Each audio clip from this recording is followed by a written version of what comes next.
we unearth and unleash the soul of your brand, revealing who you are on the inside, your mission, your culture, your core values, because the DNA of your brand has the power to fuel your business exponentially. I'm your host, Barbara Yolles Ludwig, and today's guest is a true game changer in healthcare. Kim Tzoumakas is the CEO and board member of the newly branded VytlOne National Pharmacy Services, where she's redefining the way hospitals and health systems think about pharmacy management, PBM, and 340B optimization. With more than 25 years of experience driving growth and cultural transformation, Kim has built a reputation for turning complexity into opportunity and elevating organizations to new heights with smarts and speed, which is going to be part of the topic of today's show. She's led at the very top of the industry, serving as CEO of Reyes Radiology, one of the nation's profound leading diagnostic and interventional radiology providers, and CEO of 21st Century Oncology, one of the largest integrated cancer networks in the world. Kim doesn't just lead companies, she transforms brands and businesses and makes them thrive from the inside out. And Kim, welcome. Thanks, Barb. That's going to be tough to So- live up to. Oh, no, not really. You're amazing. And I've got to see you work firsthand on many occasions. And we'll talk about that today. So let's start, Okay. Kim. I always like to start my huddles and meetings with a fun fact about people. And share a fun fact, Kim. Barb, I don't have a fun fact. I work. That's what I do. Oh, my God. Kim, That's come what on. I I call know you fun. do. Yeah. Well, maybe I could share you're a stalker, Kim. No. I am a stalker. Yes, that is a true fact. Yeah. Stalking Bill across the lacrosse fields. It's all fun. That will go down in history as the way we started this whole relationship. Yeah. But you are a truly amazing leader. And, how many times have we worked together, Kim? This is round 3. I We're know. 3 for 3. 3 for 3. I know. This is amazing. So, Kim, as 3 Pete's, I have a really burning question that I don't think I've ever asked you. And, it's hi, it's me. I'm at insert company name here. And I need a new name, a new campaign, a new identity. And we have a meeting in 3 weeks. Like, why are you in such a hurry? It's a great question, actually. Each of the times I've done this, it's been very clear that transformation is needed both internally and externally. And the ability to do that quickly allows us to move the rest of our strategy forward. And so when you take a really long time doing it, it loses the momentum and it also loses the time. And so the faster we're able to do it. And, I ratcheted back the time on you each of the 3 times. So really excited to see what you'll do for round 4. I know. I'm like, I think we went from, 100 days to 80 days to, I don't know, what was it, 60 days or less? Yep. I can't even remember this time. But it's interesting because by comparison to other clients we've worked with who, we are constantly kind of prodding them for reasons to get to market. And, it could be, they're PE backed and the PE firm is, kind of tight on the numbers, or the market dynamic is putting pressures on the CEO, or maybe there's internal operational or cultural things happening. And even just yesterday, I was asked by a client who's got some things going on from a local market standpoint. And he said, Barbara, is this rebrand about my people or is it about the external world? And I said, yes, Both. both. And I think anybody who knows that the best is you, because you really kind of lead with people and culture in this. And so I wanted to talk to you about culture a lot. I know you're really big on building dream teams. Kind of share your perspective on that, Kim. Yeah, so I learned very early on that your success is 1,000% dependent on everyone around you. And if you can't get everyone around you, one, aligned around the goals and objectives of the company and the values, and you can't get everyone excited about what you're excited about, you're going to be excited all alone and very unsuccessful. And so the key Right. is to get that through the whole organization so that every level is feeling the same momentum and the same energy around what you're doing. And if you can align that in a company and get everyone, free flowing ideas, honest sharing, honest communications, that is where you're really going to win. And I've been fortunate to have both board and leadership team, and then throughout an organization, that kind of support, and that's why these rebrands have been successful. Yeah. No, I mean, and I think it's interesting watching you because, as we've mentioned, I've worked with you at 3 different companies, and the people around you just love you, and you're brilliant on one end, and you're relatable on the other. And I know when you leave companies, people are, you always want, if when you leave, people to be sad that you left. And Yep, for that's a sure. real mark of leadership. How do you do it, Kim? Like, what's your approach?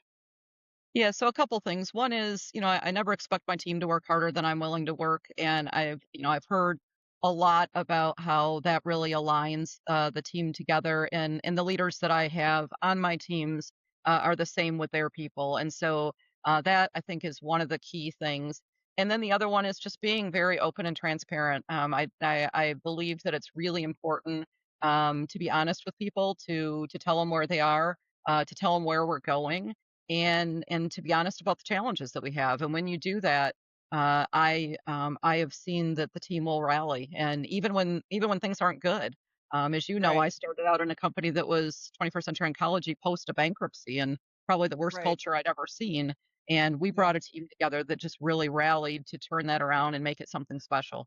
Yeah, it was amazing. I mean, how do you decide as you go through that process what to take forward and what to take back? Like what to leave back, you From know? from a cultural From a perspective. cultural and core values standpoint, yeah. Yeah, so, I think it's different in every company, and one of the things that I've learned, here as an example, and it was not Uh-huh. dissimilar with the other 2 companies here, they're going on 100 years of history, and there's a lot of people on our team, that the name and the brand that they grew up with here for 20 years, 30 years, you have people that have had a lot of longevity. You really have to make sure that they understand that you're taking this to the next level, that you're not Right. leaving behind or disrespecting what was done that got you here, because you're there because of the success that was before you. And so, making sure that you continue to respect and honor that piece of it, while Right. you get everyone to align around the fact that you need to go in a different direction to revitalize what's been working for many many years, but needs to go to a Yeah. next level. Yeah. I think, what's interesting is you've done that in very complex organizations. And I know you fully immerse yourself in those organizations to kind of understand their DNA. Um, you know, as you go through and meet people and visit sites or get to know the organization and getting everyone kind of marching in the same direction, do you uncover hidden gems or, and what do you do with that?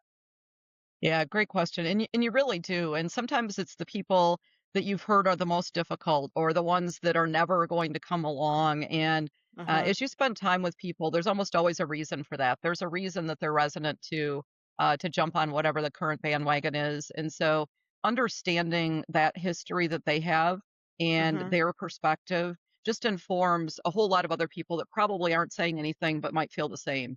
And so Yeah. I have really, in my prior role, actually both my prior roles, the first thing I did is go to the people that were the most disgruntled, the most frustrated, Oh, and interesting. Yeah. and start there, because it's really easy to win over the people that are happy. The thing that's been super exciting about VytlOne, which was Maxor, is I came in, and this was a culture that is performing at the highest level. The team is happy, really stable, Right. not needing a turnaround on culture at all. And so I will admit I was a little intimidated by that, because, it's easy to come in and fix something that's broken. It's harder to Yeah. go from good to great. Yeah. So I mean, and you're clearly doing that. I mean, what do you think is the key and the whole aspect of like going to the most disgruntled? How do you disarm them and get them to buy in? Yeah, so I think the first thing is to listen. Say Mhm. little, listen a lot, and then be very careful that if you commit to fixing something or changing something, that you're actually able and going to do it. Because Mhm. typically, what's caused the disgruntle is a perception that their views weren't respected in the past, or that promises were made that weren't kept. And so I have two philosophies. One is if I say I'm going to do something, I'm going to do it no matter what. And if for some reason I can't do something that I committed to, I'm going to own it and I'm going to go back and explain why I couldn't do what I thought I could do. Right. Yeah, And that's that so to me important. does a lot for culture. Yeah. No, I think you're very, that's a very authentic way of leading, and getting people to, I always say build trust, Right. right? Make deposits in the Critical. trust bank, and that's a really great way to do it. Yeah, I, agreed. I've worked side by side with you in articulating core values in organizations, and I know, those core values are really important when you kind of roll those out to the organization. And it's interesting because you engage the organization as part of that, and then you land on these incredibly inspiring words like "be the change you seek," and like, of all the core values that you've written through the years of the companies you've led, are there any in particular that stand out to you that, you know, are kind of the pinnacle of articulation of core values? Yeah, so, one dream team is the one that's probably resonated with me the most. As you know, that was one of your first inventions, on a time when we had a, very disgruntled's Mhm. the wrong word, a very disconnected team, a lot of Yeah. struggles. Like I said, they'd been through a really hard time before I came on board, and getting everybody to align around the fact that we are one team, we are going forward, and that's resonated through, the next two companies that I've been at, and even this one, where, like I said, VytlOne's had a fabulous culture, and a really good group of people. There's a lot of us resonating around the one team, and that Mhm. kind of thinking, and how do we help each other, and how do we go cross functions to all be successful rather than only worrying about our little area. Right. It's like Bo Schembechler, the team, the team, the team. The team. It's all about Right. the team. One of the things that I found so interesting was the one core value of hug a patient every day. Where did that come from? Yeah, so 21st century oncology, again, going back to the first time we worked together, um, we spent a lot of time out in the clinics, and you're treating cancer patients, and cancer Mhm. patients are probably the most vulnerable of any that you treat. And as we went around in our clinics and talked to the staff and said, what's the one thing that resonates the most with our patients? What do we do that makes us special? And a number of them said, "We just give the patient a hug." And, Mhm. I first time I heard that, I was like, "Oh, that's nice." And then started hearing that, like, over and over again, and watched it, in Right. real, happening, and watching the reaction and the tears in patients' eyes, and getting Yeah. letters from patients that said, "Your staff, went above and beyond," and, referencing the fact they gave them a hug on the way out the door. Yeah. There's just I not a think lot of it environments where that works, but yeah. in that kind of an environment, it really did. Yeah. But I think that's what's amazing about your leadership is you uncover things that are actually happening, to your point of the company didn't get there by accident. The That's right. people who got the company where it is at that moment that you've entered, you really do pay respect to what they've Absolutely. built. And then what I love about it is you celebrate it, you communicate it, you socialize it across the organization, and then you tell the outside world so that they can understand why they should buy into whatever it is you're there to do, So that's a really special thing that I don't think a lot of CEOs or CMOs for that matter think about and I think it's you going out into visit people and talk to people. And I'm sure a lot of CEOs do that, but it's you're Sure. gathering these little gold nuggets Well, and and, Barb, let's be honest, kind you of were pretty revealing them. instrumental. You were instrumental in a lot of that because that's the way you guys approach, the work that you do. The first time I remember you saying, "I need to go talk to doctors. I need to go talk to people in the centers. And I was like, well, why do we need to do all that work? I'm telling you what we need to do. And you were absolutely right. The work product that you create is so much better because of the product or because of the process that you're going through to get there. Yeah. Well, thank you. So, as you're inspiring, the organization and shifting their thinking in a way to being a growth-minded organization, uniting as one, are there times, where, it's challenging to bring people on board and, what's the role the brand plays in all that? Yeah, a lot of times you think that you've got everybody on board and you think everybody's going in the right direction, and then all of a sudden, you pause and you say, wait a minute, that person is not truly carrying through on the core values that we're laying out or not acting in a way that the rest of the team would expect. And you've got to be able to make quick decisions then. You've got to be able to, in their best interest and in the company's best interest, it goes back to the be the change you seek. If something needs to change, we need to do something different. Then I think that is my obligation. I think that's the obligation of all the leaders on my team, constantly Right. saying to them, you got to have the A team. And if people are not aligned, doesn't mean they're wrong. It just might mean Right. that the right organization for them. Yeah. And people really be successful exiting out of our organization and going somewhere else and thriving. But Right. making sure that there truly is alignment is absolutely critical to be able to convince people on the outside that what you're doing is great. If you don't believe it on the inside, you're never going to convince people on the outside. Well, that's really a great entry into my next question, which is how has culture translated into your branding efforts, your business growth? Yeah, so the branding for sure, it comes through in people really being open and honest. As you know, in the last company I was at, I mean, we had some people that had very strong opinions about the brand and the name there. And then similarly Yeah. in this one, I mean, there'd been a ton of work that had gone on before I got here and before you were brought in. And this one was not an easy one. And we were really the one thing that we were all aligned around is our mission to help and support nonprofit health systems. Providers across the country are struggling. It's a very tough environment for them. Mhm. And we wanted to be that source for pharmacy services and getting everybody to agree that that is our mission and that is what we want to do. And then taking that and translating into how does that come across in a brand? And as you guys really brought that to life for us. And I think that those pieces are critical. Going back to race, as you know, the Yeah. the U.S.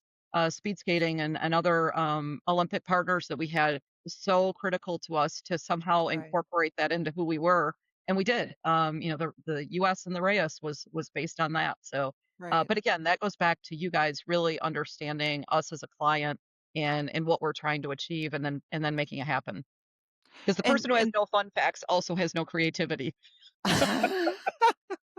I think you're pretty creative. You know what you like and don't like, and that's a good Uh, thing. I know it when I see Um, it, right? yeah, exactly. And it's like, nope, nope, nope. There it is. I see it now. Well, let's talk about VytlOne because that's a really exciting rebrand that we did It this is. year in like a hypersonic speed. Yes, we did. What made you want to rebrand? Yeah, so in all honesty, the Tower Brook, the owners, had concluded that they needed to do a rebrand to really reposition the company as that hospital and health system partner that they envisioned it would be. And so the work started before I got here. They had actually already kind of landed in a direction that they were going to go. And as you know, I came in and said, just can't get excited about that name, and I don't think it's sending the message that we're trying to send. And so fortunately was given the leeway to take another run at it in a very tight period of time. And so Like you were the 2 first call on weeks? that, and Like 2 we did it. weeks. Yeah. What do you think is the biggest challenge with these rebrands? I think I know Uh, the answer, but I'd like to hear yours. well, this one proved to be getting a name that you could actually use in the industry and in the country. That is often a very big challenge, and I think your partner would agree that this one was was more challenging than we Oh ever thought my it would be. god. the funny, we went through a lot of names because the trademarking, it was so tough. And then, Bill's like, I can't figure this one out. We haven't come up with a name that we can get through trademarking. I could name it Raccoon RX. And I bet it's taken. And I'm like, well, let me see, on my phone. And I'm like, oh my God, Raccoon RX is taken. I can't That'll even think of how forever many go down hours. in history in the naming world. How many hours did we spend with lists of names, all of which were taken or some iteration of them were taken? It was quite the crazy process, and honestly, I don't think we could have come up with a better one that aligned with who we want to be and who we are and where we want to go with this company, and so it turned out great, but it was not an easy process for sure. No, for sure. It definitely isn't. But I love the work we do together. And what I think is so cool is how, and I'll take Reyes, which by the way, my coffee is in your Oh, Reyes I cup love it. here. That's great. I think you need to send me a VytlOne one. I don't think Ooh. I got one. Okay. I don't have one yet um, either, so we're still all working right. on Well, it. we better place that order. Okay. Exactly. Maybe we move to Stanley. I don't know. Stanley or, There you yeah. go. But every time I show Shine On from Reyes, I Yep. hear, give me some radiology. I mean, literally, people go, oh my God, you've really changed the way I think about radiology. And I think the work we just brought to market on VytlOne is the same thing. I mean, especially when you've got the backdrop of the narrative in the news about pharmacy, and you bring valor to categories in an amazing way. Like, let's talk about that. Yeah, so I mean, you go back to Reyes, and the thing that was most notable to me, going from oncology, where I think the physicians are front and center, and they're given all of the thanks and the kudos and all of that, and you get into radiology, and the radiologists are not. They're behind the scenes. Nobody really knows what they're doing. You often don't meet them as a patient. No one's ever thanking their radiologist, right? And so Right. as I got in there and saw the incredible work that the radiologists did and how hard they were working and how important it was to them to get these results to other physicians to be able to treat these patients, it was just lost. And so Hmm. the whole shining a light on our radiologists was something that I was just super proud of and very very passionate about. And then coming in here and realizing the opportunity that we have to help hospitals and health systems in a time when financially they're all struggling. This is not an easy time at Right. all for hospitals and health systems. And 340B program specifically was designed to be able to help patients be able to afford their medications and help hospitals that are treating those patients thrive and survive. And our ability to come in and partner and help on that is just it's really important to me that I believe in what I'm doing. And both of these I would say I'm very passionate about what we're delivering and how we're helping. Yeah, no, for sure. I mean, you are bringing valor to something that's seemingly invisible or viewed as a commodity, Right, or and when you really think about it, radiology is that moment of truth for the patient and yeah, for the doctor. Pharmacy is critical to the health and wellness of not just patients, but the health system as a whole, right? Because they care about outcomes. If their right. patients don't follow the protocol, then their outcomes fall down. And Yeah, I and don't think, pharmacy like, should be the number one. Sorry, go ahead. no, no, go ahead. Pharmacy should be the number one revenue source for a health system, and it is the biggest cause of patients returning and not getting cured and not getting better because of lack of compliance. And so you put those two things together. Most health systems will tell you honestly that it's not their number one revenue source, and it should be. And they will also tell you that it's a very difficult to Hmm. track adherence of patients and make sure that those scripts are filled and make sure that the patients are followed up on. So Right. really huge opportunities in both areas, Yeah. I think which is why we're the what's Vital in One. Yeah, no, and I mean the name makes it, underscores the vital importance of pharmacy, for all interested parties. So it's pretty cool. How when you roll these campaigns out, Kim, I know and going back to the comment of of a client of mine who said, "Are we doing this campaign for my people? Or are we doing it for external?" You put a lot of emphasis on internal marketing and internal branding as well as external. Talk to me a little bit about your thought process around that. Yeah, so I think internally, I think you might have used the words once upon a time of rallying cry, right? Like Mhm. it's getting everybody to be excited. Work is where you spend most of your time, some of us more than we should, but it's where you spend most of your time. And so if Yeah. you can feel like what you're doing makes a difference, Mhm. and you actually understand the goals and the purpose and what you're delivering, and people in a lot of different roles a lot of times don't get exposed to Right. what the real value of the company is. What are our mission? What are we trying to do? And I think there's sometimes a perception that if you're for profit, there's not a mission. And really getting the internal people to see the importance of being one team, the importance of delivering transparent and honest results, clarity to our patients and to our partners. All of those things are useless words if nobody's living them. And so you Right. first got to get everybody to align and agree around them. And me setting core values or me setting a brand by myself, you're never going to get buy-in. And so you've really got to involve people from the ground up. And we did a great job of that here with really Mhm. getting a committee of cross-functional people to bring that to life. And then externally, people first think you rebrand because you got sold or because something happened. And it's like, no, it's not why. And then you've got to explain the why. Rebranding just to rebrand, as you know, falls flat. And so it's what you do with it after you rebrand. It gets you the attention. It gets a little bit of a splash for a minute, but then you've really got to bring the name to life for the rest of the existence for it to have a respected reputation.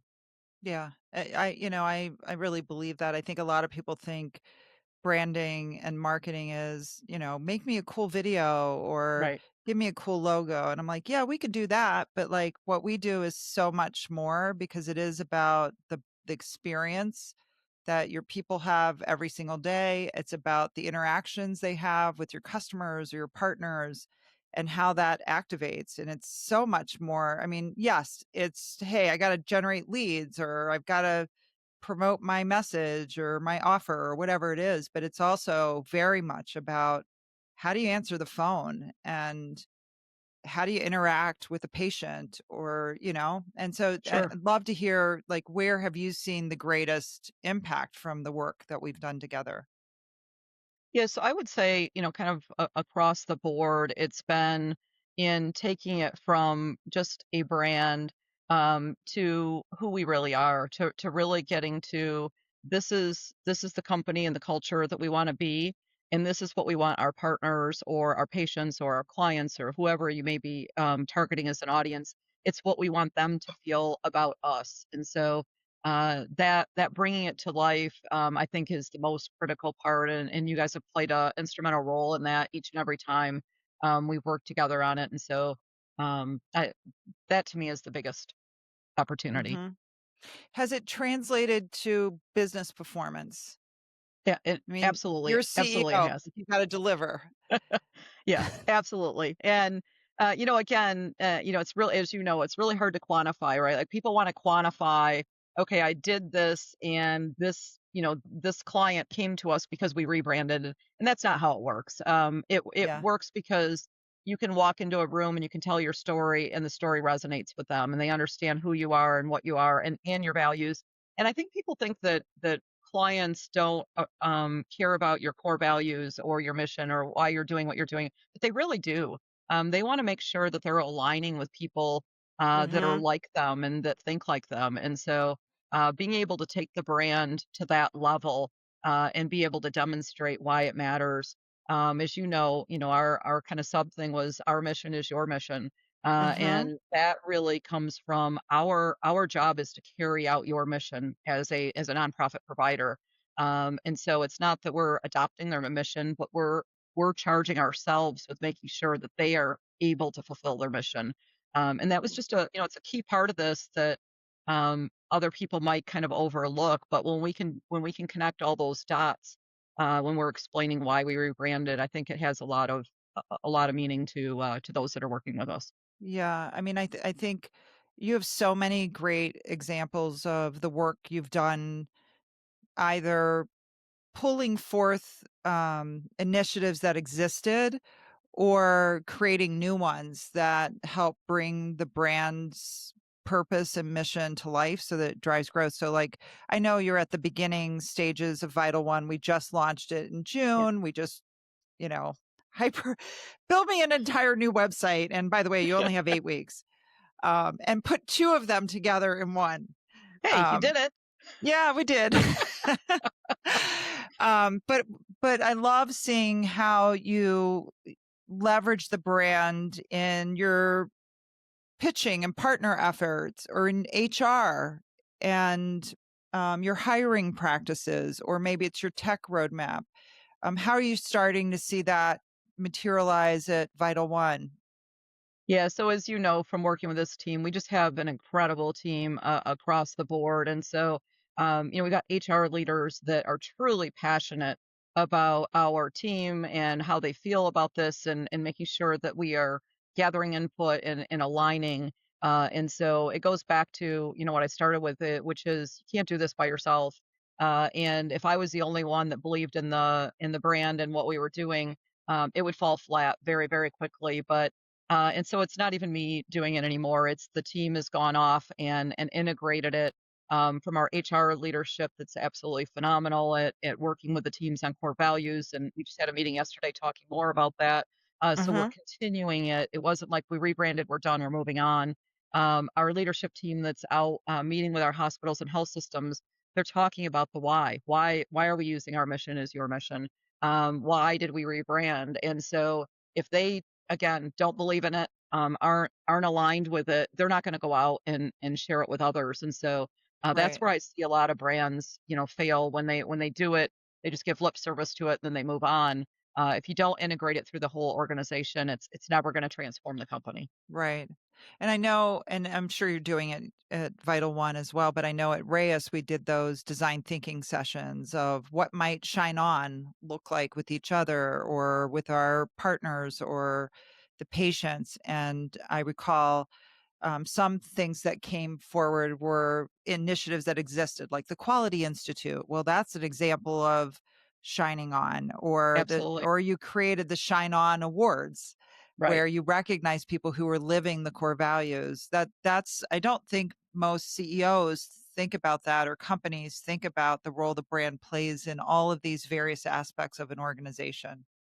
Yeah, and those are things that we're just starting here because 'cause we've just finalized our core values. In fact, we haven't even rolled them out, to the team yet. We're about to do that over the next week or 2.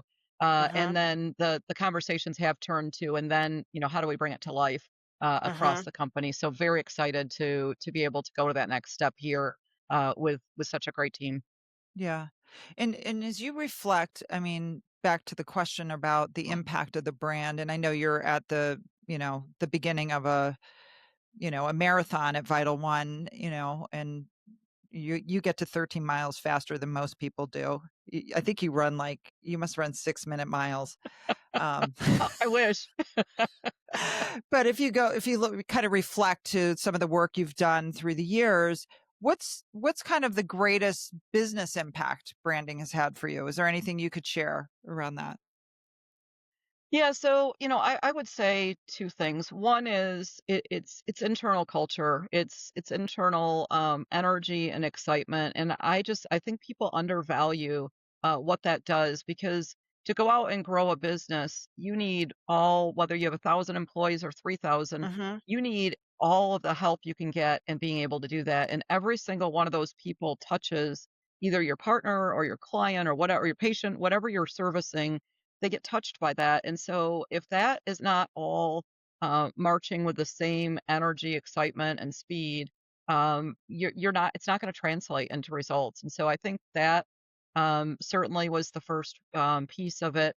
And then just really mentoring and building up people and seeing them, go on to thrive. And I had somebody reach out to me at a prior company about a big promotion that she got, Mm-hmm. and was basically saying, thank you for believing in me and for setting me up for this. And I wasn't even the one that gave her the promotion, but it's Yeah. really great when you can see that people have gone on and been hugely successful. And again, I can't go back. I can't say more about the outside business. When they see Right. that you're a thriving company with a thriving culture, that's who people want to do business with. They don't want to do business with dysfunctional Right. companies. It's They so don't want to do true. business with things that are places that are struggling.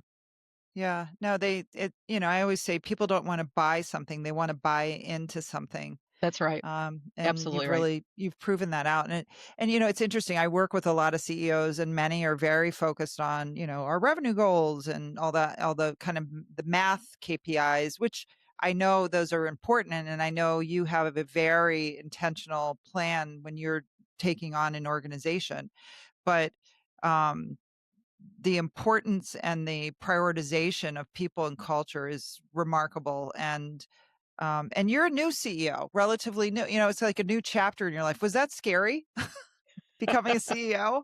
It really was. I practiced law for over 20 years. Had an absolute great career. Never, to be totally honest, never thought that I would do anything but work alongside hospitals and health systems and providers in guiding them in the way that they were doing things, and really, really enjoyed that supportive role that I was playing. And so, post the bankruptcy, when I was given the opportunity by the owners that were taking over kind of brand new in 2018, and said that they were going to give me a shot at it. I knew it was something that I wanted to do, and I had the entire team rallying around me to set me up for success. And so that goes back again to that would have been the biggest failure ever had I not had the support of a team around me, because I had a pretty steep learning curve, and made some mistakes along the way, learned a lot, and have Yeah. tried to carry that forward in each of the other opportunities I've had. And my thing is always, leave a place better than you found it, and it's something that I take very seriously. Well, you definitely do that. Well, I'm going to turn to a completely different topic for a moment. I know you have two incredible sons, both athletes. I do. Christos is playing at Davidson, right? He's That is kicker correct. and just so talented. And Vigelis is playing football. He is. He is his senior year. Amazing. What You position remember is that? he? You remember that last hurrah the senior year, right? I know. Enjoy every minute of it. What position is he playing? I heard the team's great this year and has a new coach and Yeah, there's a lot of energy there. And again, that you want to talk about culture and leadership, that comes with the same thing with the coach. Coaches really bring that out, I think.